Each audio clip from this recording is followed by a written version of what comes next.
S P عدیل اکبر جو اسلام آباد میں محض 20 دن انہوں نے ڈیوٹی کی اور اتنا پریشر لیا کہ وہ اپنے آپ کو گولی مارنے پر مجبور ہو گئے. اصل کہانی کیا ہے؟ اگر ہم نے اس کا تعین نہ کیا نا محض خودکشی قرار دے کر تو کئی عدیل اکبر مر جائیں گے. اور میں اب بتانے لگا ہوں عوام کو, آپ کے ناظرین کو, کہ خرابی, سختی, سرزنش, زیادتی کہاں سے شروع ہوئی. چھٹی منظور ہی نہیں ہوئی, ان سے کہا آپ ڈیوٹی پہ جائیں. فیصلہ کرنا ہے ہمیں عدیل اکبر کی خودکشی پہ. کیا قصوروار عدیل اکبر ہے یا پولیس کا سسٹم ہے؟ ڈیڈ باڈی پہنچی اس کے گھر, جرنلسٹوں کو دانستہ بزور طاقت ڈنڈے کے زور پہ جنازے میں شرکت سے روکا گیا. NCCIA جو ایک ہوا بنا تھا, جتنا بڑا ہم اس کا قد کاٹ دیکھ رہے تھے, یہ اتنی بڑی قد کاٹ والی نہیں نکلی. یہ جو ہوا تھا نا, اس کی ہوا نکل گئی. انہوں نے ڈکی بھائی جیسے کئی زیر حراست ملزموں کو موت دکھائی. ان میں سے 5-6 نے اقرار جرم بھی کر لیا.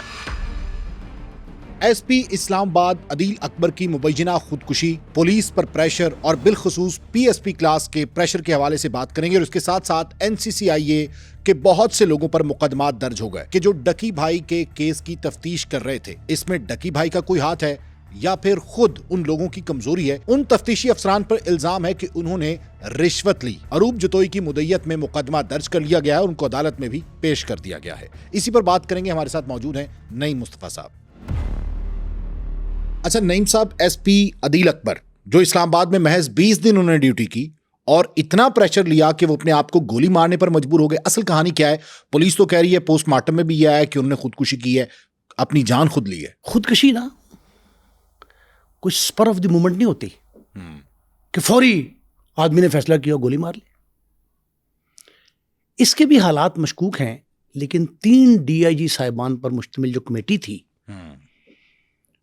انہوں نے ایک تو تصدیق کر دی کہ جی یہ عدیل اکبر جو ہے اس نے سوسائڈ کیا ہے. اوکے ٹھیک ہے, لیکن اگر ہم نے محض اس جملے کو لے کر, کمیٹی کے انکوائری کمیٹی تھی, اس جملے کو لے کر در بند کر دیا, فائل کلوز کر دی, تو کئی عدیل اکبر مر جائیں گے. اور پہلے بھی مرے CSP صاحبان. جو سپیریئر سروسز ہیں, پہلی بات تو میں جملہ ابتدا میں کہہ رہا ہوں, آخر میں کہنا چاہیے, اس کے 20 سے 22 لوگ, 22 نام تک مجھ تک پہنچ گئے. DMG افسران, کنٹونمنٹ بورڈ کے افسران اور پولیس کے اعلیٰ افسر 22 ہیں تقریباً ان چند سالوں میں. دوسری بات یہ ہے کہ police service, superior services, DMGs, ان سروسز کا کلچر تباہ ہو رہا ہے. ہم جس نہج پہ پہنچ گئے ہیں وہاں کوئی بھی عدیل اکبر خدا نہ کرے حاکم بدھان محفوظ نہیں رہے گا. اس کی وجہ کیا ہے؟ قصوروار کون ہے؟ سسٹم یا سسٹم میں موجود لوگ؟ اگر ہم نے اس کا تعین نہ کیا نا محض خودکشی قرار دے کر اور دربند کر دیے سارے, تو عدیل اکبر جتنے ہوں گے ان کی خودکشی کا راستہ ہم روک نہیں پائیں گے. آج اگر راستہ روکنا ہے نا تو ہمیں سروسز کا کلچر جو ہے اس کو بچانا ہے, تو کچھ نہ کچھ اقدامات کرنے پڑیں گے. میں ابتدا سے نا یہ سارا کیس جو ہے اس کو بڑے غور سے پڑھ رہا ہوں, اور اسی ریسرچ میں ہم نے تاخیر سے یہ شو جو ہے آج رکھا ہے. تمام حقائق جو ہے وہ سامنے آ جائے, کیونکہ ستی قسم کی جو بات آ رہی ہے نا سوشل میڈیا پہ گردش کر رہی ہے, وہ یہ کہ ان کی پروموشن نہیں ہو رہی تھی. پروموشن بورڈ میں ایک انکوائری تھی جو بلوچستان, یہ سب باتیں بات کی ہیں, وہ آڑے آ رہی تھی. آپ صرف بات سمجھیں. یہ ماڑی ٹھاکراں ایک گاؤں کاموکی کا, بالکل لاہور سے آپ گجرانوالے جائیں, راستے میں کاموکی آتا ہے. کاموکی تحصیل ہے جو عالمگیر شہرت کی حامل ہے چاول رائس. مشہور ہے اس کا رائس کا سب سے بڑا انڈسٹریل ہب جو ہے وہ ہے کاموکی. اس کے والد صاحب جو ہے نا, اصل بات MCB میں شاہد علی اکبر. لیکن اس سے پہلے یہ بات میں آپ کو بتاؤں کہ یہ بڑی زرخیز سرزمین ہے جسے ماڑی ٹھاکراں کہتے ہیں. یہاں سے بہت سے افسران ہیں. افسران اپنی جگہ پہ, نامور شخصیات کی بات کر رہا ہوں. یہ کہنے میں ماڑی ہے علاقہ, لیکن بہت تگڑی جگہ ہے. ماڑی نہیں ہے, بہت تگڑی ہے. مثلا ڈاکٹر یونس بٹ, اب بہت کم لوگوں کو یہ پتا ہے ماڑی ٹھاکراں کون ہے, کہاں کی ہے, کہاں سے لوگ, کس طرح یہاں زرخیز کیوں ہے. ڈاکٹر یونس بٹ نامور ڈرامہ نگار, ہم سب ہاں اس سے اچھا فنی کانٹینٹ کوئی نہیں کانٹینٹ نہیں لکھ سکتا. شاعر بھی ہے, ادیب بھی ہے, صحافی بھی ہے, کالم نگار بہت بڑا تھا, خدا ان کو زندگی صحت دے, بہت تعلق ہے ہمارا ان سے. پھر پاکستان پیپلز پارٹی کے ایم پی اے, دنیا بھر میں ان کی شاعری کی تعریف ہوتی ہے. شاعر عوام کہتے ہیں ان کو, عوامی شاعر. اسلم گرداسپوری اسی علاقے کے. میں ہر شعبے کی بتاتا ہوں آپ کو بات.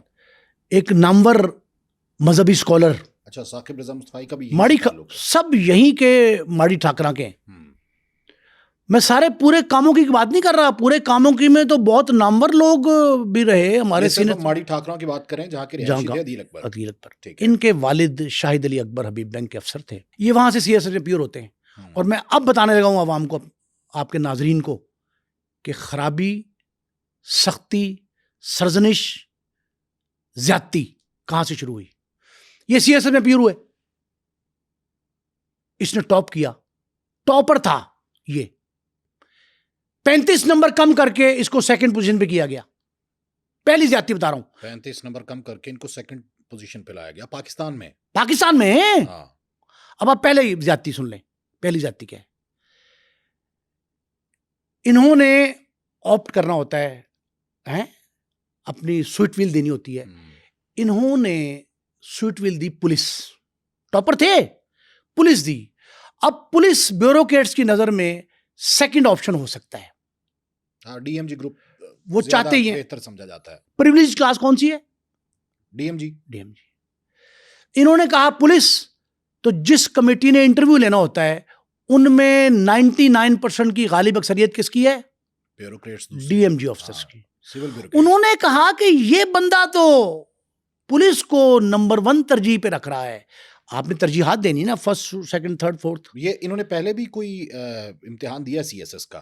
امتحان ایک ہی تھا. 43 کامن میں بھی انہوں نے دیا, تب او ایم جی میں چلے گئے تھے. وہ ٹھیک ہے. اس کے بعد انہوں نے یہ دوسرا امتحان جب سیکنڈ اٹیمپٹ ہوئی جو 46 کامن میں دیا انہوں نے, دوسری اٹیمپٹ میں. دوسری اٹیمپٹ. تو انہوں نے جو اپنی ترجیح لکھی وہ پہلی لکھی پولیس, پی ایس پی جانا. یہ ٹاپر تھے. اگر یہ ڈی ایم جی میں جانا چاہتے تو he could have been the first one. ٹھیک ہے نا. انہوں نے لکھا جی, وہ جب یہ لکھا تو انٹرویو ہوا تو ان سے پہلا سوال یہ ہوا. اب میں آئی وٹنس اکاؤنٹ دے رہا ہوں مختلف لوگوں کا ریسرچ کے بعد. وہ کہتے ہیں جی انہوں نے کہا جی کہ یہ میں نے پولیس آپشن اس لیے پہلا دیا ہے کہ میں پہلے بھی اپیئر ہوا تھا, تو میں نے اس وقت بھی یہی سوچا تھا کہ پولیس میں جانا ہے. تو اس نے کہا آپ کے پاس آپشن موجود تھی, انٹرویورز نے, کہ آپ کے پاس آپشن موجود تھی, آپ نے ڈی ایم جی کیوں نہیں لکھا. انہوں نے ان کی جگہ پہ انٹرویو میں 35 مارکس کم کر کے ان کو سیکنڈ پہ رکھ دیا. پہلی زیادتی کہاں ہوئی؟ مارکس کم کر دیے گئے. دوسری زیادتی پہلی پوسٹنگ بطور A S P duty, under training A S P, Balochistan میں ہوئی. بلوچستان میں جب ہوئی تو وہاں 3 انکوائری ان کے خلاف کھل گئیں. جب یہ بطور اے ایس پی سرو کر رہے تھے, جب اے ایس پی یوب تھے, یوب میں اے ایس پی تھے, تو وہاں کوئٹہ سے اپنا ایران سے پیٹرول آتا ہے, اس کی اسمگلنگ کا الزام ان کے تحت ان پہ انکوائری ہوئی. ان کے افسران کال بھی لیک ہوئی, وہ انکوائری ہوئی. اور ظلم کی انتہا بتاؤں کہ اس انکوائری کو ان کے مرنے کے بعد سو کالڈ خودکشی سوسائڈل جو ہے اس کے بعد فائل کیا گیا ہے. مر کے بھی چین نہ پایا تو جائیں گے. ان کی انکوائری مرنے کے بعد فائل ہوئی یوب والی, وہ چلتی رہی. ٹرانسفر ہوتے ہیں اسلام آباد میں. اب اسلام آباد میں زیادتیوں کے, ظلم کے, پریشر کے, مایوسیوں کے پہاڑ گرے ان پہ. باقی ساری باتیں آپ چھوڑ دیں, شروع ہو جائیں آپ ڈانٹ ڈپٹ سے. ڈانٹ ڈپٹ ایک ایشو, سرجنش دوسرا issue. A S I constable ہونا وہ تو برداشت کر جاتے, شوکیس دیتے ہیں آپ اس کو, اور کوئی ایکشن نہ آپ لے سکیں نا, کوئی ایکشن لے سکیں اس کے خلاف, کسی تھاندار کے خلاف, تو آپ ڈسپلائر شو کرتے ہیں, چھوٹی موٹی سزائیں دے کے سینشور دے دیتے ہیں, یہ چھوٹی سزائیں. لیکن ایس پی جو ہے وہ اپنے افسر ڈی آئی جی اور آئی جی سے 1-2 رینک کا فرق ہے نا, وہ تو جسٹ ایکول, برابر کا ہے. آپ یوب میں نے آپ کو بتایا کہ انکوائری چلی تیل کی, سمگلنگ کی. اسلام آباد میں چھٹی نہ ملنا, سخت ڈیوٹیاں، جگراتے، اہانت آمیز، توہین آمیز سلوک، ڈانٹ ڈپٹ، سرزنش، ہر طرح کی سختی کا سامنا کرنا پڑا جو اللاجیکل تھی. اللاجیکل سختیاں تھیں. خودکشی جو ہے نا، خودکشی وہ حرام کبیرہ ہے.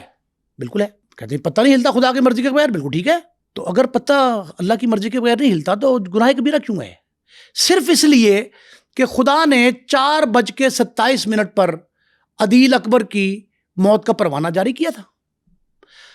ولادت، پیدائش سے پہلے موت کا تذکرہ ہے. موت حیات سے پہلے تخلیق کی گئی ہے.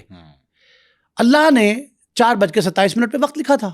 یہ اپنے ہاتھ میں خودکشی کرنے والا شخص جس کا نام عدیل اکبر ہے، سو کالڈ خودکشی، وہ 4:26 پہ اپنی جان لیتا ہے.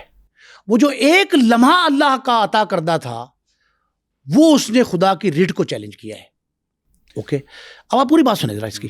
اس شخص کو جتنی سختیاں برداشت کرنی پڑیں، جن کٹھن مراحل سے گزرا، مایوسی کا شکار ہوا، میرا خیال یہ ہے کہ میں نے 16 سے 18 پوائنٹ ایسے نکالے ہیں، نکات. اب وقت کے دامن میں اتنی گنجائش نہیں ہے کہ ہم اپنے پروگرام میں ساری ڈیٹیل کریں. وہ 16 سے 18 پوائنٹس ایسے ہیں کہ عدیل اکبر کو تو 2 سال پہلے خودکشی کر لینی چاہیے تھی. مطلب 2 سال پہلے سے زیادتیاں شروع ہو گئی تھیں ان کے ساتھ. زیادتیاں تو جب یہ انڈکٹ ہوئے پہلے دن، میں نے آپ سے کہا پولیس میں، تو اس دن سے انٹرویو میں CSS کی زیادتی ہوئی. ایک اب ایک اور سنیں.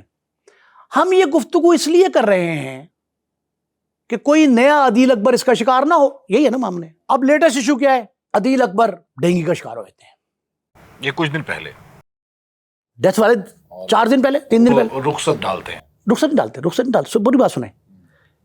یہ جاتے ہیں فیملی کلینک، وہاں سے تصدیق ہوئی تھی ڈینگی کی.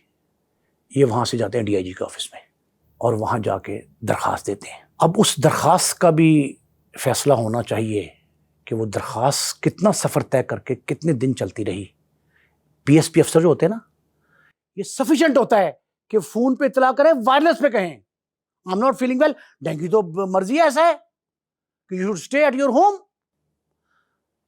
ان کو بلایا جاتا ہے، طلب کیا جاتا ہے کہ درخواست دو. درخواست پھر ٹریول کرتی رہتی ہے، وہ سفر کرتی ہے. ایڈیشنل IG اور چھٹی منظور ہوتی ہے جب ان کی موت ہوتی ہے. چھٹی منظور ہی نہیں ہوئی. ان سے کہا آپ ڈیوٹی پہ جائیں. DIG آفس سے، IG آفس سے ان کو میسج ملا کہ آپ جو سرینا ریسٹورنٹ ہے اس کے باہر VIP موومنٹ ہے، وہاں کھڑے ہوں. اس دوران ان کو ایک اسکالرشپ ملتا ہے، فل برائٹ اسکالرشپ. اس 20-22-25 دن کی نوکری جو ہے اسلام آباد کی، اس سے پہلے اس کے لیے وہ جاتے ہیں فورن آفس. وہاں 2 بندوں سے ملاقات ہوتی ہے ان کی، ایک ڈائریکٹر کا اسسٹنٹ ڈائریکٹر یا ڈپٹی ڈائریکٹر کا اسسٹنٹ ڈائریکٹر. 2. نعیم صاحب، سب سے بڑا سوال یہ ہے کہ ایک بہت بڑا دماغ کہ جس نے PSP کلاس کو جوائن کیا، اس کے بعد سخت ترین علاقوں میں ڈیوٹی کی. مطلب بلوچستان سب سے زیادہ سخت ہے، ٹھیک ہے. ASP بطور انہوں نے وہاں پہ ڈیوٹی کی. ایک انکوائری چلی، انکوائری بھی فیس کی اور بہت سے افسران کی چلتی انکوائری. اس کے بعد آپ یہ کہہ رہے ہیں کہ ان کی ڈانٹ ڈپٹ بہت زیادہ تھی. تو پھر تو آئے روز خودکشیاں ہوں پولیس ڈپارٹمنٹ میں، SHOs، ASIs، اور یہ جتنا عملہ اس کے تو 22 لوگوں کا جو 22 لوگوں کا تذکرہ کیا وہ PSP افسرز. ہاں وہ تو آفیسرز ہیں نا. اچھا، پھر یہ لوگ کیوں نہیں کرتے جو اردل روم میں ان کے ساتھ وہ زیادہ بھائی تو زیادہ خودکشی ہوئی ہیں. باقاعدہ گالیاں دی جاتی ہیں اردل روم میں. اب ایک اس سے ہٹ کے ایک بات کرا تو پریشر برداشت کرنا چاہیے نا. ایک مینٹل پوزیشن آپ کی جو بھی ہو تو پریشر تو آپ نے کسی بھی جگہ ہوں گے تو برداشت کرنا پڑے گا. وہ برداشت اس لیے کر لیتے ہیں تھانے دار کہ ان کو پتا ہے کہ ہم لوور درجے کے افسر ہیں. ایسا تو بڑا چیز ہوتی ہے، لیکن جو ASI، کانسٹیبل، اپر سبارڈینیٹ، جتنے بھی انسپیکٹر، DSP سے پہلے جو GOs ہیں نا، گزٹڈ آفیسرز، ان کے ساتھ برتاؤ ASI جیسا، ہیڈ کانسٹیبل جیسا، منشی جیسا یا ایون SHO جیسا نہیں ہوتا. اچھا، اتنے پولیس افسران ہیں، آپ بھی جانتے ہیں، علی ناصر رضوی صاحب یہاں بھی سرو کر کے گئے ہیں بطور DIG آپریشنز لاہور، اور اس کے ساتھ ساتھ علی رضا صاحب وہاں پہ بیٹھے ہوئے. تو ہیرارکی تو وہی ہے جو پہلے بھی ماتحتوں کو ڈیل کرتی رہی ہے. یہاں پہ کتنے SPs کام کر رہے تھے. مجھے اس ہیرارکی پہ اعتراض ہے. ان کے خلاف شکایات کے ظلم، زیادتی، ڈانٹ ڈپٹ کے انبار ہیں.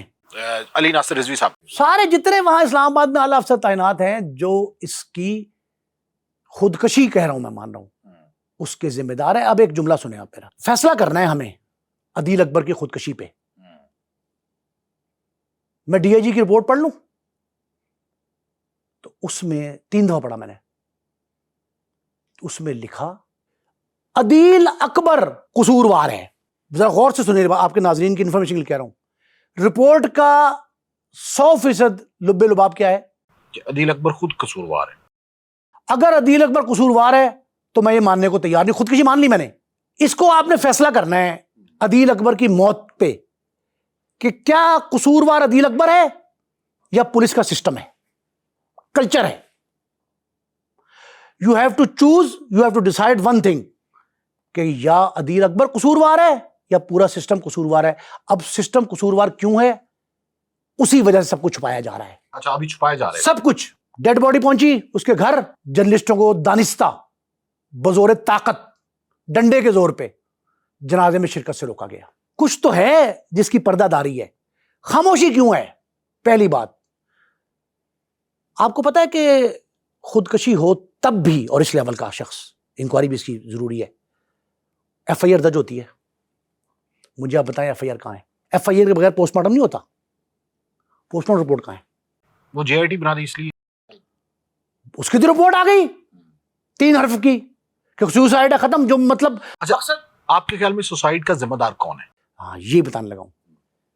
چھپایا کیوں جا رہا ہے؟ نمبر 1, جنازے میں شرکت سے روکا گیا. نمبر 2, ایف آئی آر چھپائی گئی. نمبر 3, پوسٹ مارٹم رپورٹ سامنے نہیں آئی, بیلسٹک ایکسپرٹ کی رپورٹ کے سامنے نہیں آئی. اس کا نہیں آیا ابھی تک نہیں آیا کہ جی یہ فورینزک سائنس کیا کہتی ہے اس پہ. بیلسٹک ایکسپرٹ کے گولی کتنے فاصلے سے لگی, اندر رہ گئی, باہر نکل گئی. دیکھیں اسکل, انسانی جسم کا سب سے مضبوط حصہ دماغ ہے, اس کی ہڈیاں ہیں. وہ گولی کہاں گئی؟ اور سب سے اہم ایویڈنس, وہ گن مین اور ڈرائیور جن کی موجودگی میں یہ سانحہ ہوا, ان کے بیانات بھی لیے. وہ کہاں ہیں؟ ان کے بیان کہاں ہیں؟ جی آئی ٹی رپورٹ کا حصہ نہیں. سب کچھ انہی میں ہے نا. پبلک کیے جائیں آپ کے خیال میں؟ پبلک کرنی چاہیے. وہی قاتل, وہی شاہد, وہی منصف ٹھہرے. اقربا کریں میرے قتل کا دعویٰ کس پر؟ اگر خودکشی بھی ہے تو کس کے ہاتھ پہ اپنا لہو تلاش کروں؟ دیکھیں میں کہہ رہا ہوں کہ سسٹم قصوروار ہے, فیصلہ کرنا ہے ہم نے, یا عدیل اکبر قصوروار ہے. ہم سارے کے سارا کام جو ہے, ایون جے آئی ٹی سمیت جو ٹیم جو کی تھی ڈی آئی جیز کی, اس سمیت ہر ایک کا لب لباب یہ نکلتا ہے کہ عدیل اکبر نے اپنی زندگی ختم کر لی. اگر عدیل اکبر نے زندگی ختم کی ہے نا, تو پھر وہ جو اشر حمید تھا, اب آپ یہ دیکھیں, اشر حمید بھی اسی طرح پنڈی ریسٹ ہاؤس میں, کسی ریسٹ ہاؤس میں اپنے آپ کو گولی مار کے چلا گیا. ڈی پی او ننکانا, ڈی سی گجرانوالہ پنکھے سے لٹک گئے, ڈی پی او ننکانا نے خودکشی کر لی. وہ ہمارے دوست ہیں ڈاکٹر شفیق ایڈیشنل آئی جی, ان کے داماد نے کوئٹے میں, یہی بلوچستان میں خودکشی کی. کیوں کی؟ کہ ان کے گن مین نے دکھایا کہ صاحب آپ رات کو کیا کر رہے تھے. اس نے کہا میں کیا کر رہا تھا رات کو. اس نے کہا یہ ویڈیو دیکھے, آپ کی ویڈیو بنا لی میں نے. اس نے ویڈیو دیکھی, اس میں وہ برہنہ ڈانس کر رہے تھے. وہ کمرے میں گیا اور اپنے آپ کو ختم کر لیا. آپ یہ بتائیں کہ سسٹم میں خرابی موجود ہے کہ ڈی پی او ننکانہ بھی جاتا ہے, اشر حمید بھی جاتا ہے, ڈی سی گجرانوالہ بھی جاتا ہے, کنٹونمنٹ بورڈ کا افسر بیوروکریٹ تھا. اچھا, بالکل صحیح کہہ رہے ہیں آپ. لیکن اب یہ بتائیں کہ من چاہا سسٹم, من چاہا نظام تو کسی جگہ پہ نہیں ہوتا. میں عرض یہ کر رہا ہوں کہ یہ جتنے پولیس افسران ہیں, ان کے علاوہ جو اردل روم ہے, جو ماتحتوں کے ساتھ ایس پیز کرتے ہیں, مطلب A S I, sub inspector, محرر, اور یہ لوگ جو اردل روم میں ہوتا ہے, وہ آپ کو بھی پتا ہے. تو اس کو خودکشی ہوتی ہے نا, کتنی تو ہو چکی ہیں. اتنا پریشر یہ بلٹ اپ کرتے ہیں اور یہ برداشت بھی کرتے ہیں, تو ہمیں بھی کسی نہ کسی جگہ پہ پریشر کو قبول تو کرنا ہوگا. پریشر آپ قبول دیکھیں, ہاں, ایک چیز ہے قابل برداشت, ایک ہے ناقابل برداشت. ٹھیک ہے, قابل برداشت حد تک تو آپ برداشت کر لیں گے. جب آپ کی برداشت سے باہر ہوگا, آپ کی نسیں پھٹنے والی ہوں گی, آپ بند گلی میں چلے جائیں گے, دیوار سے لگا دیا جائے گا آپ کو. دیکھیں قتل عمد اور قتل خطا میں یہی تو فرق ہے. اگر آپ نے دشمندار کو, اپنے مخالف کو اپنی گن سے مارا تو یہ قتل عمد ہے کہ ثابت ہو گیا کہ وجہ اناد یہ ہے. اور اگر آپ نے کسی کو پش ٹو ڈیتھ دھکیلا, دیوار کی طرف, خودکشی کی طرف دھکیلا, اس حد تک اس پہ ظلم کیا, زیادتی کی, ڈانٹ ڈپٹ کی, سخت کیا, ٹائٹ کیا, جو نام لے, سرزنش کی, وہ جو کیا تو وہ بھی تو پھر اسی زمرے میں آتا ہے. اب ایک اور سنیں, اب اس میں ایک بڑی اہم بات جو ہے نا, تنزیل اکبر, ان کے چھوٹے بھائی, اس سے چھوٹے, جو یہ تھے عدیل, ان سے چھوٹے, وہ بھی افسر ہیں. ایک ان کا بھائی اے سی بھی تھا, وہ اب کیبنٹ ڈویژن پنجاب میں سول سیکریٹریٹ میں آ گیا, اسسٹنٹ کمشنر تھا. وہ بھائی تنزیل جو ہے وہ 24 گھنٹے پہلے تک ان کے ساتھ تھا. اس نے بھائی سے بھی کسی مایوسی کا, کسی ڈپریشن کا کوئی بہانہ نہیں کیا, کچھ بتایا نہیں. اب ایک اور بھی بات ہے کہ بھائی, والد تو خیر ضعیف ہیں, بھائی اور اہلیہ یہ کیوں منظر عام پہ نہیں آ رہے؟ کوئی ایک جملہ تو کہیں. جرنلسٹوں کو ان کے پاس جانے نہیں دیا جا رہا, بیوہ تو خیر عدت میں. آپ مجھے بتائیں کہ مجھے کسی نے ایک بات کہی کہ جی وہ ہم پولیس والے, ایک افسر نے بتایا اسلام آباد کے, ہم پولیس والے یہ کوشش کر رہے ہیں کہ اس کو حادثاتی موت قرار دلوا دیں. میں نے کہا جی وہ کیوں؟ کہتا ہے اس لیے, اب پتہ نہیں یہ لیم ایکسکیوز ہے صحیح ہے, کہ یہ جو حادثاتی موت نہیں ہوتی, خودکشی جو ہوتی ہے نا, وہ کرنے سوسائڈل جو ہوتا ہے, اس کو بینیفٹس اس کے خاندان کو, متاثرہ خاندان کو نہیں ملتے. تو ہم چاہتے ہیں کہ بینیفٹس اس کے خاندان کو مل جائیں. وہ تو وزیر داخلہ صاحب محسن نقوی صاحب آج گئے ہیں ان کے گھر میں, متاثرہ خاندان, جب ہم ریکارڈنگ کر رہے ہیں, تو وہ میرا خیال ہے کہ بینیفٹس تو وہ خود ہی گورنمنٹ نے دینے نا, دے دیں گے. کوئی قانون ضابطہ پتہ ایسا ہے کہ نہیں ہے, میرے علم میں یہ بات نہیں ہے. لیکن حادثہ جو ہے نا وہ ہوتا ہے جو اچانک ہو اور گزر جائے. روڈ ایکسیڈنٹ, ایک ٹکر لگی, بندہ ٹکرا گیا, بہت ہو گیا, یہ حادثہ ہے. لیکن وقت کرتا ہے پرورش برسوں, حادثہ ایک دم نہیں ہوتا. یہ پوری کہانی ہے جب سے 2017-18 سے انڈکٹ ہوا یہ پولیس میں. اچھا, اس معاملے میں سارے سینیریو میں جب ان کو اسلام آباد بھیجا گیا, یہ 3 مہینے سے اسلام آباد تھے, 20 دن صرف انہوں نے ڈیوٹی اس لیے کی کیونکہ ان کو کشمیر بھیج دیا گیا تھا ایک مشن. ہاں جی, وہ گئے تھے. ٹھیک ہے. اب اس دوران جو نئے آئی جی آئے بلوچستان میں, انہوں نے باقاعدہ جو پچھلے آئی جی تھے ان سے کال پہ ان کی انکوائری کی بابت پوچھا, اور انہوں نے بتایا کہ عدیل اکبر اس میں کلیئر ہو چکے ہیں. ٹھیک. پروموشنز آپ کو بھی پتا ہے کہ جو سب انسپیکٹرز ہیں یا جو لو رینک کے بندے ہیں, ان کی تو پروموشنز ہوتی نہیں ہیں. بھائی وہاں بھی ظلم ہوا تھا. یہ تو موجودہ آئی جی نے بھائی بلوچستان میں ان کے خلاف انکوائریوں کا بہانہ کر کے جو ان کے جونیئر آئے تھے نا, جو جونیئر افسر آئے تھے جن کو 35 نمبر اضافی دے کے اوپر کیا گیا تھا, ان افسروں کو ان کو سپرسیڈ کر گئے. وہ آگے نکل گئے, پھر پیچھے رہے. اچھا, میرا سارے سینیریو میں سر سوال یہ, اللہ عدیل اکبر صاحب کو جنت الفردوس میں جگہ دے, اہل خانہ کو صبر دے, لیکن سر اس نظام میں رہ کے, اس ملک میں رہ کے, آپ کسی دنیا کے کسی خطے میں کسی کونے میں چلے جائیں, ہر جگہ پہ آپ نے کہیں نہ کہیں پریشر تو ایک قبول کرنا ہے. تو کیوں نہ آپ سی ایس ایس میں آپ اپنی نصابی کتابوں میں سٹریس مینجمنٹ کو بھی شامل کریں. تو جب ہے ہی کچھ نہیں, میرا خیال ہے کہ اب تو عدیل اکبر کی اس سانے کی جو نتیجے خیز رپورٹ جو آئے گی, وہ تو اس کے تحت تو یہ متقاضی ہے وہ ساری رپورٹ کہ آپ اب لوگوں کو اپنے محکمے کے کلچر میں دیکھیں. جو سروسز ہوتی ہیں نا, سروسز جتنی سروسز ہیں, آپ ساری سروسز, ایک ڈسپلن فورس ہے, یہ ڈسپلن فورس ہے, ان سروسز کے ایک آسپیکٹ کہیں نہ کہیں یہ ضرور اب آپ کو متعارف کرانا پڑے گا, انٹروڈیوس کرانا پڑے گا کہ آپ اگر بند گلی میں جا رہے ہوں تو آپ کو کیا کرنا ہے. ویسے انہوں نے ابھی تک, بیوی سب سے قریب ہوتی ہے, بھائی بہت قریب, والد, ہاں, ان کی طرف سے.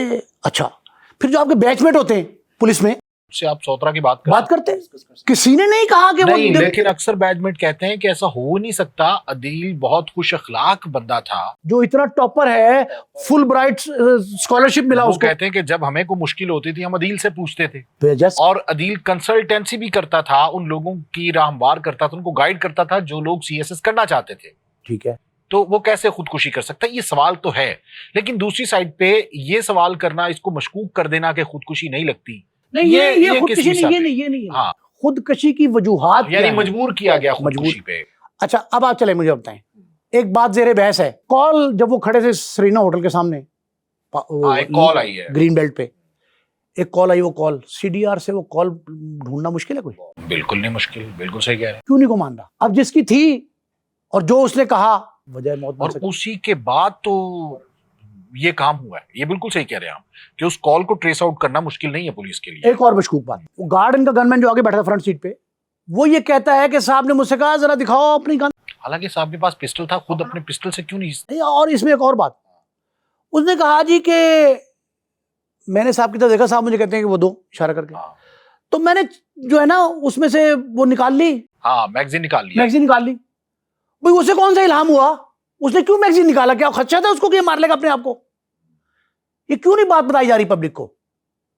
بھئی کیا وجہ تھی اس کے، کس حفظ ما تقدم کے طور پہ اس نے نکالا؟ اور اس کے بعد ایس پی اس نے عدیل کہا اکبر کہ نے دوبارہ پوچھا کہ چلتی ہے، تو انہوں نے چلتی کہا ہے، ہاں جی ہاتھ چلتی ڈال. ہے. انہوں نے کہا لاؤ دو، پھر میگزین لے کے انہوں نے ڈالا ہے. یہ بات ٹھیک ہے.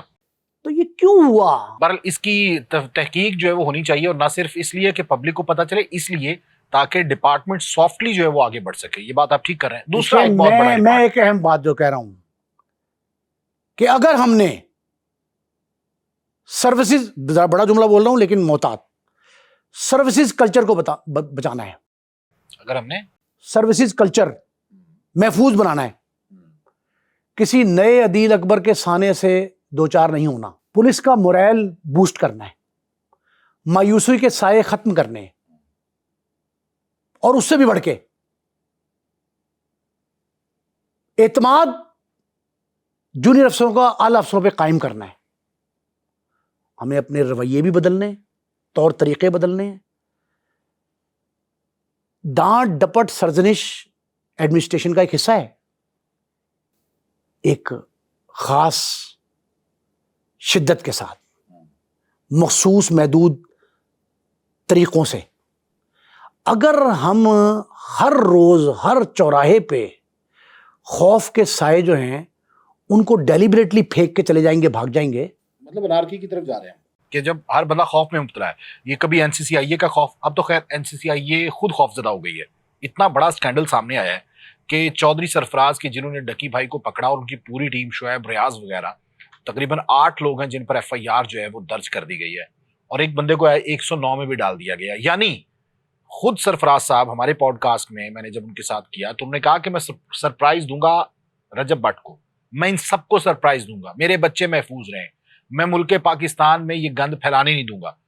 لیکن اب جب ایف آئی آر سامنے آئی ہے تو اس میں تو کروڑ کے لگ بھگ رشوت. میرا خیال ہے کہ ہمیں سنو کے اس شو کے ذریعے نا اپنا کریڈٹ لینا چاہیے. آپ نے ذکر کیا تھا، میں نے یہ جملہ کہا تھا، ناظرین کو ہمارے یاد ہوگا کہ ڈکی بھائی کے کیس سے، اس کی کوک سے کئی اہم چیزیں جنم لیں گی. یہ جملہ تھا میرا، بالکل کہا. اور اس میں سے مجھے کچھ مفادات اور کچھ دولت کی بو آ رہی ہے. بالکل کہا تھا، مجھے یاد ہے. دولت کی ریل پیل جو ہے نا، میں نے یہ کہا تھا کہ غیر ملکی اثاثوں کا اختیار بھی این سی سی آئی کے پاس آ گیا ہے کہ نہ وہ اثاثے چیک بھی صرف نہیں کر سکتے بلکہ ان کو فریز بھی کروا سکتے ہیں، اور کیے انہوں نے اکاؤنٹس بھی اور اثاثے بھی. اس وقت ہم نے یہ پوائنٹ آؤٹ کیا تھا.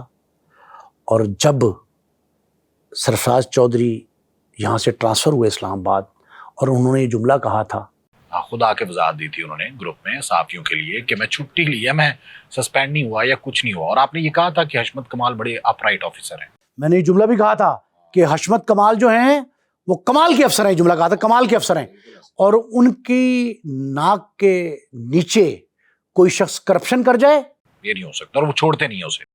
میں نے اسے کہا چھوڑیں گے نہیں. آپ نے کہا والد کے نقش قدم پہ ہیں وہ، ان کے والد بھی نہیں چھوڑتے. سید کمال شاہ کو ہم نے بطور آئی جی پولیس 2-3 صوبوں میں نے دیکھا. ان کی ورکنگ ایسی تھی کہ وہ ڈنڈا پکڑ کے سٹک جو ہے تعاقب کرتے تھے اس افسر کا جس پہ کرپشن کا الزام ہو.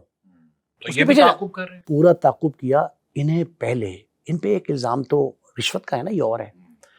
یہ رشوت انہوں نے خود لی ہو تو اور بات ہے. یہ رشوت انہوں نے جن افسروں, جن ادارے کے اعلیٰ افسروں, بعض ادارے حساس ادارے جو ہیں, ان کے افسروں کا نام لے کر کہ تمہارے پیچھے وہ ادارہ چڑھ گیا ہے, اب تمہاری خیر نہیں ہے. آپ دیکھیں, میں کہتا ہوں نئے ادارے, نئی ایجنسی جو بنتی ہیں محتاط رہنے کی ضرورت ہوتی ہے. آپ یہ دودھ کے دھلے تو تھے نہیں, میں نے کہا تھا وہاں نہیں پہ وہاں کے نکالے ہوئے تو ہیں, وہیں جہاں سے یہ آئے تھے نا افسر سارے کے سارے, FIA پولیس سے, اینٹی کرپشن سے, وہاں سارے کے سارے یہی ان کا دھندا تھا. اب ان لوگوں نے جن کا نام لے کے ڈرایا, کہا یہ جاتا ہے کہ انہوں نے کہا کہ موت دکھاؤ اس کو تو بخار قبول کر لے گا. انہوں نے ڈکی بھائی جیسے کئی زیر حراست ملزموں کو موت دکھائی. سسٹرالوجی کو طلب کر لو, رجب بٹ کو طلب کر لو, وہ نانی والا کون ہے اس کو طلب کر لو, پتلو کو بلا لو, یہ سارے لوگ. انہوں نے 4 نوٹسز بھیجے ڈکی بھائی کی اہلیہ اروپ جتوئی کو. میں نے ایک جملہ کہا تھا کہ انہیں ایزی نہیں لینا چاہیے, وہ بڑے خاندان کی خاتون ہیں, پڑھی لکھی ہیں, اور وہ ان کے لیے مشکل پیدا کر سکتے. اس سے بڑی کیا مشکل ہوگی. اب وہ مدعیہ بن گئی ہیں, ان کی مدعیت میں FIR درج ہو گئی ہے, اور اس FIR کے پہلے یہ تو آج ان کو پیش کیا, عدالت نے باقاعدہ گرفتاری ڈالی ہے. 9 سے 10 دن یہ ایک ادارے کے پاس زیر تفتیش رہے. وہ ادارہ الزامات کی تصدیق, تحقیق نہایت جاں فشانی سے کرتا ہے. اس ادارے نے, یہ بھی ایجنسی تھی نا, ان کو ایک ایجنسی اور پڑ گئی, اس بڑی ایجنسی نے ان سے ایک ایک بات پوچھی, اور میری اطلاع یہ ہے مصدقہ ذرائع سے کہ ان میں سے 5-6 نے اقرار جرم بھی کر لیا. اس میں جو شعیب ریاض کا نام آ رہا ہے, یہ شعیب ریاض وہ ہیں کہ جنہوں نے وکیل کو پیغام بھجوایا تھا کہ 1.5 کروڑ دے دیں تو اس کے بعد معاملات سیٹ کر لیتے, ضمانت بھی ہو جائے گی, جوڈیشل بھی ہو جائے گا, یہ سارے معاملے. پھر اس میں نام لکھے میں باقاعدہ FIR میں کہ کون سے کار شو روم والے کے پاس کتنے پیسے پڑے تھے, وہاں اس کے ذریعے لیے, وہاں اس کے ذریعے پیسے لیے. تو NCCIA جو ایک ہوا بنا تھا, جتنا بڑا ہم اس کا قد کاٹ دیکھ رہے تھے, یہ اتنی بڑی قد کاٹ والی نہیں نکلی. یہ جو ہوا تھا نا, اس کی ہوا نکل گئی. ہوا نکلی, اور نکلی کن وہ لوگوں کی وجہ سے, ان لوگوں کی وجہ سے. یہ اب دیکھیں نا, پوری NCCIA نہیں, اب اس میں حشمت کمال صاحب جیسے اپرائٹ آفیسر ہیں, اس میں اور بہت سے ہیں. وہ FIA کا وہ ونگ ہے, حشمت کمال صاحب سربراہ ہیں, سربراہ ہیں. اس ونگ کے جو فائنینشیل کرائمز کو دیکھتا ہے. یہ national cyber crime investigation agency, independent agency بن گئی, انڈیپینڈنٹ بنا دیا تھا, لیکن تھی یہ اسی ہرارکی میں. یہ اپنے آپ کو انڈیپینڈنٹ ظاہر کر کے یہ ہاتھ ڈالتے رہے لوگوں پہ. نہ صرف, اچھا اب کسی شخص پہ ہاتھ ڈالنا اور چیز ہے, کسی کے اثاثوں پہ, کسی کی جائیداد پہ ہاتھ ڈالنا اور چیز ہے. انہوں نے اثاثے اور جائیداد پہ ہاتھ ڈالا, اس کا الزام ان پہ لگا. یہ اروپ جتوئی جو ہیں, ان کی مدعیت میں مقدمہ درج ہوا ہے. یہ مقدمہ ہے FIA کے, جو FIR درج ہوئی ہے نا, وہ ہے دفعات ہیں اس میں جو لگائی گئی ہیں 109 ابیٹمنٹ, اعانت جرم. اور اعانت جرم کا الزام ہے سلمان عزیز صاحب پہ, سلمان عزیز پہ اعانت جرم کا الزام ہے. اور اس کے علاوہ جو ملزمان ہیں ان میں سرفراز چودھری جو additional director NCCI, Sarfraz Chaudhry, Zawar Ahmed deputy director, Muhammad Usman deputy director, Ayaz Khan deputy director, یعنی ایک ایڈیشنل ڈائریکٹر اور 3 ڈپٹی ڈائریکٹر. پھر ایک اسسٹنٹ ڈائریکٹر شعیب ریاض جو مقدمات کے مدعی بھی رہے, جن کو اپنی ٹیم میں شامل کیا انہوں نے. پھر اسسٹنٹ ڈائریکٹر 2 AD ہیں, 3 DD, ایک ایڈیشنل ڈائریکٹر اور 2 DD, 2 AD, شعیب ریاض اور مجتبیٰ ظفر. پھر سب انسپیکٹر ہے یاسر رمضان اور علی رضا. اب یہ 8 افراد, یہ وہ اور ٹیم ایک تھی جو سرفراز صاحب نے خود سلیکٹ کی تھی, اور اپنی ٹیم بنا کے جو ہے وہ ڈکی بھائی کیس کو لے کے چل رہے تھے. اور ان سے پوچھا کہ آپ کی ٹیم میں, جب میں نے ان سے سوال کیا کہ آپ کی ٹیم میں کوئی رشوت وغیرہ تو نہیں لے گا, یا مطلب ظاہر ہے کہ انڈر دی ٹیبل تو کوئی ڈیل نہیں ہوگی. وہ کہتے ہیں یہ پڑھے لکھے لوگ ہیں, ایسا ہو نہیں سکتا. اور آپ کہتے تھے لگ رہا ہے ایسا ہوا ہے. میں کئی دفعہ کہا کہ جی یہ دودھ کے دھلے نہیں ہیں, فرشتے نہیں ہیں, یہ وہیں سے نکالے ہوئے ہیں, اور کعبے سے ان بتوں کو بھی نسبت ہے دور کی, دور سے کی نسبت تھی. اب ان پہ جو 109 لگی ہے, 161 PPC پاکستان پینل کوڈ کی, 100 ضابطۂ فوجداری یعنی وہ لگی ہے, 47 اینٹی کرپشن ایکٹ جو ہے, اینٹی کرپشن ایکٹ جو ہے وہ بھی لگا ان پہ. میاں علی اشفاق صاحب وکیل ہیں ان کے, ہاں انہوں نے پیش کیا آج وہ پیش کیا. لیکن میں آپ کو ایک بات بتاؤں, یہ جنہوں نے مقدمات درج کیے تھے, نوٹسز بھیجے تھے یوٹیوبرز کو, میڈیا انفلوئنسرز کو, اور ان سے کہا تھا جی کہ انہوں نے بہت بڑے بڑے جو ہے نا وہ تشہیر کی ہے جو بڑی گیمبلنگ ایپس ہیں, اور ریفر کیا گیا. اس دوران بڑے نام آئے ہمارے کرکٹرز, نیشنل حکم پہ جو قومی کرکٹرز ہیں ان کے نام آئے کہ ان کی شرٹس پہ جو ہے وہ ایپس کی پروموشن کی گئی تھی. یہ جو قمار بازی ایکٹ لگا تھا نا, یہ قمار بازی جوئے کی پروموشن ان پہ الزام تھا. اب وہ الزام چھوٹے تھے, اب بڑے الزام ان پہ لگ گئے جو تفتیش کار تھے. اچھا, یہ لگ رہا تھا کہ ڈکی بھائی کے ساتھ کچھ زیادہ ہی پرسنل ہوا جا رہا ہے. مطلب ایک تو ہوتا ہے کہ آپ ٹھیک ہے جتنی برآمدگی ہوئی ہے آپ اپنا چالان مکمل کریں اور جوڈیشل کروا دیں, تو اس کے بعد اب دیکھیں تقریباً 67 دن آج کے دن ہو گئے ڈکی بھائی کو جیل میں. اس کی ایک بات آپ سمجھ لیں, پیسے نکالے گئے اکاؤنٹ سے, ان کے گھر سے اثاثے برآمد کیے گئے.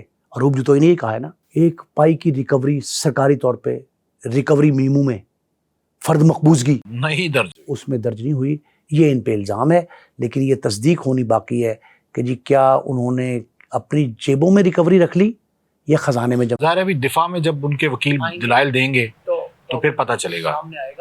لیکن آپ یہ دیکھ لیں کہ 60 لاکھ یہ انہوں نے لکھا ہے کہ عروب جتوئی کو مقدمے سے ریلیف دینے کی غرض سے, اور 30 لاکھ مزید بھی لیا گیا. 30 لاکھ مزید دیا گیا. 9 کروڑ پاکستانی روپے یہ ڈالر میں خرد برد کرنے کا الزام ہے. 9 کروڑ روپے پاکستانی خرد برد کرنے کا الزام ہے.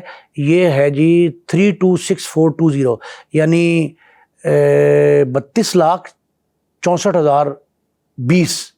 یہ 9 کروڑ پاکستانی بنتے ہیں. یہ ڈالروں میں اکاؤنٹ تھا. اچھا, ایک چیز کا تو کریڈٹ دینا, FIA نے ہی ان کے خلاف کارروائی کی ہے. FIA نے کرنی ہوتی تو اس وقت کرتے نا جب یہ واقعہ ہوا تھا. یہی تو الزام ہے. وہ ادارے والے نے کیوں اٹھایا ان کو اٹھایا اسی لیے گیا نا. اب ایک جملہ میرے ایک اس افسر سے بات ہوئی جن کے پاس تھی, اس نے کہا جی آپ پنجابی سمجھتے ہیں یا اردو زیادہ؟ میں نے کہا آپ جو زبان کے.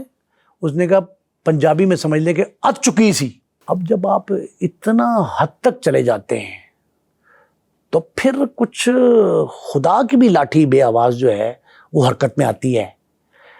انہوں نے ان پہ جو الزام ہے وہ الزام کی فہرست FIR میں, FIR تو اب درج ہو رہی ہے. اقرار تو وہاں کیا جو انہوں نے کروا لیا, وگرنہ تو اپنے محکمہ تو سارا ان سے ڈرتا تھا. میں نے دستبستہ کھڑے دیکھے ان کے سامنے, جو لاہور میں NCC آئی تھی, FIA کے لوگ ان کے سامنے جو ہے نا دوزانو ہو کے بیٹھتے تھے. تو اب یہ جس کے قابو آئے انہوں نے ابتدائی پریلیمنری انکوائری جسے کہتے ہیں وہ کی ہے. اس کے بعد FIA کے افسران کو کہا گیا, اور اس وقت یہ قومی سطح کا نہیں عالمگیر سطح کا کیس ہے. غیر ملکی اکاؤنٹ سے اثاثے. اب میں نے ایک مثال دی تھی آپ کو, ایک پروگرام میں ہمارے ناظرین کو یاد ہوگا کہ FIA کے افسروں کا, کئی بیشتر افسروں کا اتنا ہاتھ کھل گیا تھا کہ کشتی ڈوبتی تھی یونان میں ہے, وہاں کشتی وہاں ڈوبی ہے, یہاں جس نے ٹکٹ جاری کیا تھا نا, یہ جو ٹریولنگ ایجنٹ ہوتے ہیں ٹکٹ جاری کرو, اس کا کیا تعلق ہے؟ اس کو بلا کے ان کے اکاؤنٹ فریز کرتے تھے اور کہتے تھے اکاؤنٹ سے اتنے پیسے نکال کے ہمارے پہلے ٹرانسفر کر دو, پھر آپ کا اکاؤنٹ کھول دیں گے. اچھا, اس سے کچھ لوگ یہ سمجھتے ہیں کہ شاید جوا مافیا اتنا طاقتور ہے کہ ان کو ہتھکڑیاں لگوا دی. حالانکہ اصل بات یہ نہیں ہے. اصل بات یہ ہے کہ جو انکوائری کر رہے تھے انہوں نے ہی ان بائسڈ یا امپارشل انکوائری نہیں کی اور انہوں نے رشوت لے لی, جو الزام ہے. ڈکی بھائی کے بارے میں نے آپ سے یہ کہا تھا کہ جو اس پروگرام میں کہ ابتدا کا جو ریمانڈ ہوتا ہے وہ میکسیمم ڈیز کے لیے ہوتا ہے. آپ جتنا مرضی لمبا لیں ریمانڈ, لیکن پہلے دن جو ریمانڈ ہوتا ہے وہ تھوڑا زیادہ ہوتا ہے. جب پہلے دن ایئرپورٹ سے گرفتار کر کے لاہور, 2 دن کا ریمانڈ ملا ہے, صرف 2 دن کا, پھر 2 دن, پھر 5 دن, پھر 4 دن, اور دیکھیں اب آہستہ سے بڑھا. اس سے ظاہر یہ ہوتا تھا کہ دیر از سم تھنگ بیہائنڈ. میں نے کہا تھا کچھ مفادات کی جنگ ہے, کچھ اثاثوں کی جنگ ہے, اور کچھ دولت پہ نظر ہے ان کی. وہ جو دولت پہ نظر تھی نا اس کو بھانپ لیا گیا, اور جن اداروں نے ان کو پکڑا ان کی کڑی نگاہ تھی ان پہ, اور انہوں نے پھر رابطہ کر کے کنفرم کیا اس کو. تو اب کیا ہوگا؟ کنفرم کیا پہلے اہلیہ اروپ جتوئی سے, پھر ان کے عزیز و قارب سے, بینک سے. بینکس نے بھی تصدیق کر دی کہ یہ اماؤنٹ ڈرا ہوئی ہے, اکاؤنٹ فریز کی بھی تصدیق ہوئی. جب یہ کچھ ہوا تو دیکھیں اللہ کی پکڑ میں آئے جو بھی ہوا. ایک بات تو بڑی پکی ہے کہ ہر شخص وہ کسی ادارے کا کسی ایجنسی کا ہے, ABCD جس پہ بھی ہے, وہ جس کا بھی ہے اس کو یہ احتیاط کا دامن جو ہے نا وہ ہاتھ سے نہیں چھوڑنا چاہیے کہ اگر آپ اس طرح مادر پر آزاد رہ کر کسی کے جیبوں میں ہاتھ ڈالیں گے تو خدا کی پکڑ میں بھی آ سکتے ہیں کسی وقت. ایک تو یہ, دوسرا یہ کہ ادارے سوئے نہیں ہوئے. پاکستان کی سالمیت کے ذمہ دار جو ادارے ہیں نا وہ بہت محتاط ہیں, بڑے ویجیلنٹ ہیں. یہ ثابت کیا ہے اس کیس میں. جن افسروں کو پکڑا گیا they were not as easy. یہ ممکن نہیں تھا کہ وہ آپ ان کو آسانی سے ہاتھ ڈال سکتے ہیں. ان پہ شکنجا کسا گیا. ابتدائی پریلیمنری انکوائری کے بعد چاروں طرف سے تصدیق کی گئی. انکوائری پہلے سٹارٹ ہو چکی تھی جب ان کو تبدیل کیا گیا, تو اس کے بعد بھی یہ ان کی تحویل میں رہے اور وہ انکوائری جو ہے وہ چلتی رہی. اچھا اب یہ بتائیں NCCI یہ کہاں پہ سٹینڈ کر رہی ہے اس وقت؟ اس سے پہلے ایک جملہ اور سن لیں. آپ کو پتا ہے کہ 2 مقدمات اغوا کے درج ہو گئے. ہاں جی, عثمان صاحب کا مقدمہ جس کو ہم نے ڈسکس کیا, سب انسپیکٹر ہم نے ڈسکس کیا پچھلے پروگرام میں. یہ جو 2 بندے جن پہ مقدمہ درج ہوا نا ان میں سے ایک کو عدالت نے کہا پولیس کو کہ ریکور کیوں نہیں کرتے آپ 3 دن کا ٹائم ابجیکٹی کو, 3 دن کا وقت ہے, پھر 7 دن اور لے کے آؤ پیش کرو. وہ کہاں گئے عدالتی حکامات؟ اس کے بعد پھر وہ پیش ہوئے تو پھر 7 دن کا وقت اور دے دیا کہ چلیں 7 دن میں ریکور, تو 7 دن کے اندر کر لی ریکور. FIR آ گئی. ریکور تو نہیں, ہوسٹیج تھے. اگر وہ یرغمال تھے, اگر وہ اغوا تھے, ابڈکٹی تھے تو رہائی ملتی نا ان کو. یہ تو گرفتاری ملی ہے کیونکہ انکوائری چل رہی تھی. تو جو یہ کام ہوا ہے نا یہ پتہ ان کو بھی تھا. جس نے قابو کیا, جس کی, اچھا یہ ہیومن بیسڈ انٹیلیجنس تھی. ہیومن بیسڈ انٹیلیجنس, مجھے اس نے بتایا افسر نے کہ ہم نے ساری ایک ایک کڑی ملائی اور ملا کے تحقیق کے بعد جب سارے واقعاتی شاتیں کولیبریٹ کر گئیں تب ہم نے FIA سے کہا کہ اب مقدمہ درج کریں. مقدمے کے لیے جب رابطہ ہوا اروپ جتوئی سے تو انہوں نے کانسنٹ دی. اب یہ ایک عجیب طرز کی FIR بتاؤں آپ کو کیا ہے. یہ عجیب طرز کی FIR ہے جس میں یہ لکھا ہے کہ افسران کے خلاف اروپ جتوئی کو مقدمے سے ریلیف دینے کی غرض سے, صرف اروپ جتوئی کو, مدعیہ جو ہے اسی کو ریلیف دینے کا مقدمہ ہے کہ اس کو ریلیف دینے کے لیے رشوت طلب کی گئی. اب یہ دیکھیں ایک طرف وہ مدعیہ ہے اور دوسری طرف کیا ہے, ریلیف دیا جا رہا ہے. اس کو ریلیف دینے کی غرض سے یہ ڈکی بھائی والے کیس میں, ڈکی بھائی والے کیس میں. اب ڈکی بھائی کی اہلیہ ہیں, وہ ڈکی بھائی کی اہلیہ کو یہ کہا ہے کہ ان کو ریلیف دینے کے لیے انہوں نے پیسے لیے. تو پیسے تو ادا ہو گئے, اس کا مطلب ریلیف دیا نہیں گیا, ریلیف دیا نہیں گیا, پیمنٹ ہو گئی. نہیں, اروپ جتوئی کو تو ریلیف ہی ملا, ان کو تو طلب نہیں کیا, انہوں نے ضمانت مدعیہ کیسے بن گئی؟ وہ تو ملزمہ بن گئی, وہ بعد میں مدعی بنی نا, اب مدعی بنی ہے اس مقدمے کی. اب سنیں, اب مدعیہ بنی نا, لیکن اس سے پہلے کیا کہہ رہی تھی NCCI؟ اس سے پہلے ان پر جو الزام تھا, ملزمہ انہوں نے بنایا تھا کہ ملزمہ ہے, اور انہوں نے ضمانت کروا رکھی تھی باقاعدہ کورٹ سے, شامل تفتیش ہوئی تھی. تو اس لیے اس تفتیش میں ان کو ریلیف ملا ہوگا, اور اب انہوں نے کہا کہ یہ انہوں نے رشوت لی, لیکن اسی کو بنیاد بنا کے مقدمہ ہے نا, اسی بنیاد پہ مقدمہ درج ہوا.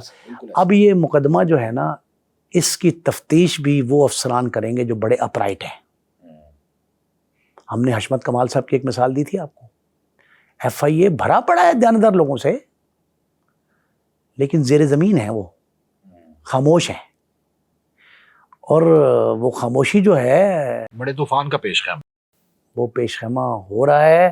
اور میں آپ کو ایک اور بات بتا دوں, ایک انکشاف انگیز خبر یہ ہے کہ 2-3 اور ادارے اس طرح کی ایجنسی ہیں انڈیپینڈنٹ, ان پہ ہاتھ پڑنے والا ہے. کوئی یہ سمجھے کہ ہم کمائے جائیں گے, پکڑنا ہے، گرفتار کرنا ہے، مارنا ہے، زخمی کرنا ہے، جو بھی ہے، تشدد کرنا ہے، بیجا ایسے الزامات جو ہے نا ان کی تصدیق کا ایک شوشہ چھوڑ دینا ہے، تو یہ ممکن نہیں ہے. جس نے جتنا جرم کیا ہے وہ اس کا مجرم گردانا جائے گا. اور یہ جو کارروائی ہو رہی ہے یہ براہ راست راولپنڈی اسلام آباد سے احکامات کے تحت ہو رہی ہے، اور آپ کو قریب یہ خبریں ملنے والی ہیں کہ کئی بڑے بڑے جو بہت پردہ نشین تھے نا وہ قابو آنے والے ہیں. جی بہت بہت شکریہ آپ کا نعیم مصطفیٰ صاحب. ناظرین، عدیل اکبر کی خودکشی تھی یا پھر انہیں پش ٹو ڈیتھ کیا گیا یا انہیں مجبور کیا گیا کہ وہ اپنے آپ کو گولی مارے اور اپنی جان لے لیں؟ اس پر آپ کی کیا رائے ہے؟ کمنٹ سیکشن میں جا کے اظہار ضرور کیجیے گا.